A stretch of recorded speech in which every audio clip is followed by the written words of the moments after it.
Scooter Braun says he regrets Taylor Swift feud. "I don't know what story she was told."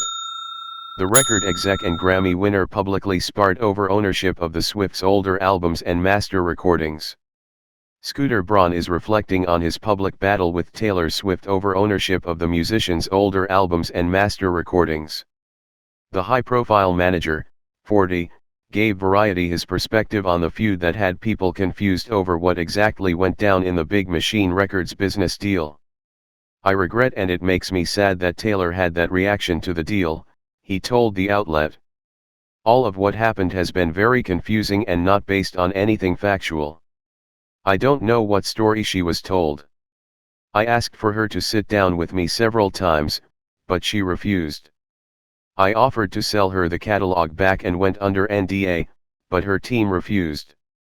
It all seems very unfortunate. Open communication is important and can lead to understanding. She and I only met briefly 3 or 4 times in the past, and all our interactions were really friendly and kind.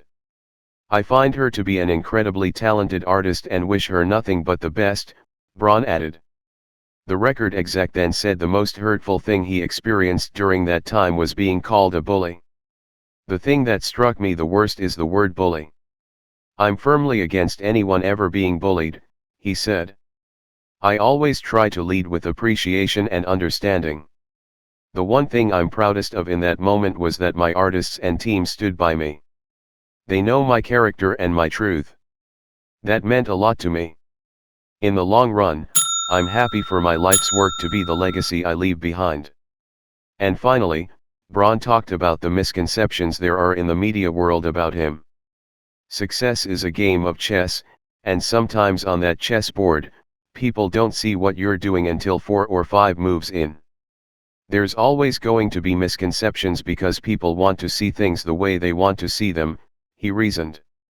Braun bought the rights to Swift's first 6 albums she made with Big Machine Records, her old label, when he acquired the company for $300 million in July 2019. Swift, 31, left the label in 2018 and signed with Universal Music Group and Republic as her U.S. partner. She called the deal sad and was grossed out by the news, claiming she had no idea Braun was involved. Swift also called out Braun for incessant, manipulative bullying.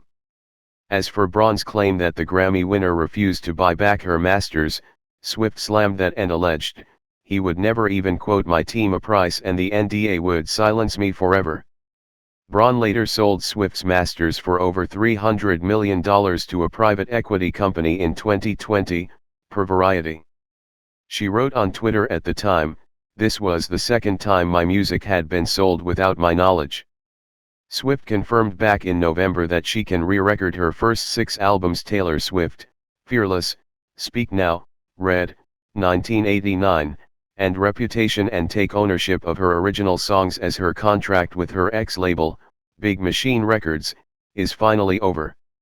She already dropped Fearless, Taylor's version, in April, and Red, Taylor's version, will arrive on November 19.